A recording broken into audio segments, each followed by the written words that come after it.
एक बार फिर से बात करेंगे। मॉनेटरी पॉलिसी का ऐलान किया गया है। आइंदा 2 माह के लिए शरह सूद 11% पर बरकरार रहेगी। स्टेट बैंक की जानिब से ऐलान किया गया। गवर्नर जमील अहमद की जानिब से कहा गया है कि महंगाई बढ़ना शुरू हो गई, इसलिए मॉनेटरी पॉलिसी कमेटी ने शरह सूद बरकरार रखने का फैसला किया है।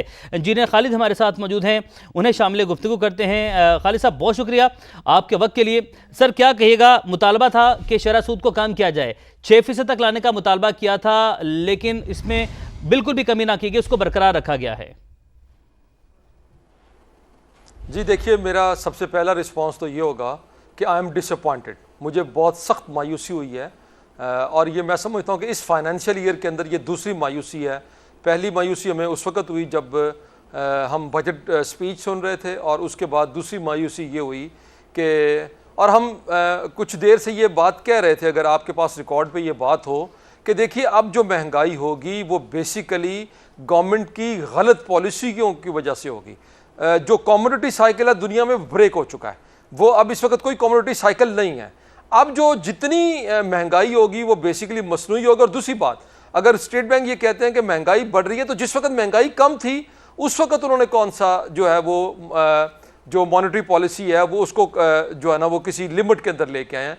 मेरा ख्याल है कि देखिए, गवर्नमेंट स्टेट बैंक को एक बात माननी पड़ेगी, या तो वो ये कहें कि जो हम फिगर्स पिछले कई माह से दे रहे हैं या तो वो फिगर्स रॉन्ग थे, और अगर वो फिगर्स ठीक थे जिसकी बुनियाद के ऊपर आप मॉनेटरी पॉलिसी का ऐलान करते हैं, तो फिर हमें सख्त मायूसी हुई है कि आपने किस बेस के ऊपर ये किए हैं। और मैं ये समझूंगा कि इस वक्त में जो हमारा एक कॉन्फिडेंस था, एक जो चाहिए था स्मॉल मीडियम इंडस्ट्री को, पाकिस्तान के अंदर बिजनेस कम्युनिटी को, उसको हासिल करने का जो ये मौका है, मुझे लगता है कि स्टेट बैंक ने ये मौका एक मरतबा फिर ज़ाया कर दिया है। महंगाई जो है वो उज़र पेश किया गया है, या वजह एक जो है वो सामने रखी गई है, तो महंगाई पर भी काबू पाना है, वो भी एक चैलेंज है। अगर हम इस चैलेंज को भी देखा जाए, उससे आम आदमी भी बहुत मुतासिर होता है। स्मॉल मीडियम इंडस्ट्रीज़ की आपने बात की, वो अपनी जगह पर है, लेकिन महंगाई पर काबू पाने के लिए आप क्या समझते हैं, इसकी जगह और क्या इकदाम थे जो कि उठाने चाहिए? देखिए, महंगाई की बड़ी वजह इस वक्त की गलत पॉलिसियाँ हैं। जो इस वक्त बैड गवर्नेंस है वो कॉस्ट कर रही है पाकिस्तान को। मैं अगर सिर्फ चीनी की बात करूँ आपके सामने, तो आपको पता है इस मुल्क के अंदर क्या हुआ है कि हमने पहले एक्सपोर्ट किया है, फिर हमने इसको इंपोर्ट किया है। हम डॉलर नहीं कमा रहे, चूँकि हम डॉलर कमा नहीं रहे और हम सिर्फ एडमिनिस्ट्रेटिव कंट्रोल के ज़रिए से डॉलर को एक जगह पर रखना चाहते हैं। ये कोशिश भी किसी सूरत कामयाब नहीं हो सकती उस वक़्त तक कि जब तक हम डॉलर को कमा कर जो है ना उसकी प्राइस को कंट्रोल कर सकें। तो मैं समझता हूँ कि ये सीरीज ऑफ मिस्टेक्स हैं कि जिनको we are keep on repeating the same mistakes. और जब देखिए आप एक खाना बनाते हैं, एक ख़ास रेसिपी के साथ बनाते हैं और खाना अच्छा नहीं बनता, उस रेसिपी के साथ 100 मरतबा खाना बनाएंगे वो कभी अच्छा नहीं बनेगा। आपको you have to change the recipe.